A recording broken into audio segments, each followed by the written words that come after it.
Atlarımız güllengen ulug' zamanda, Yusuf bog'imiz yazgannadir qurla ata tilida. Elga hem xanga elem ve qalem yo'lida. Qutadg'u bilik, hikmet ve ma'rifat toplanısı, adalet, aql ve hayat yolu çoğlanması. Ar namus vicdanın şerhiçisi ve kamusu, medeniyet, ihsan ve dünya qaraşının asası. Qutadg'u bilik tili, hayat bugün mu tilimde.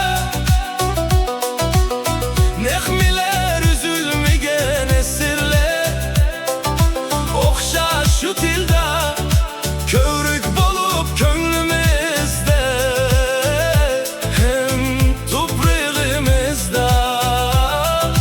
Tamga bolup kimligimiz, hem imanımızda.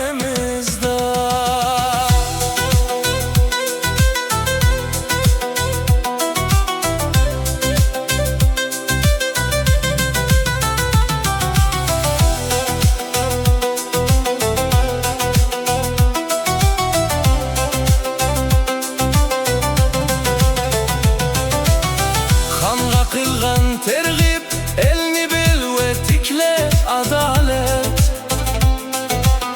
Köngül bolsa gerkor, elge kiler falaket.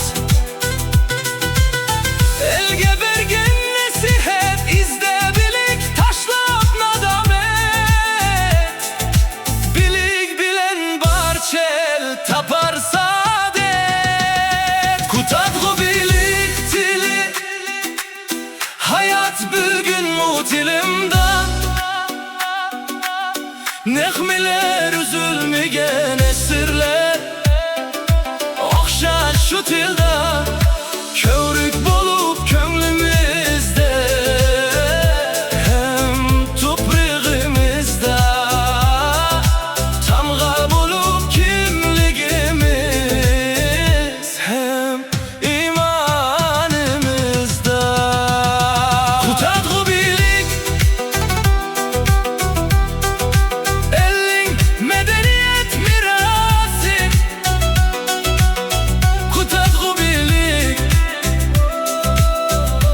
halkın fikri dünyası.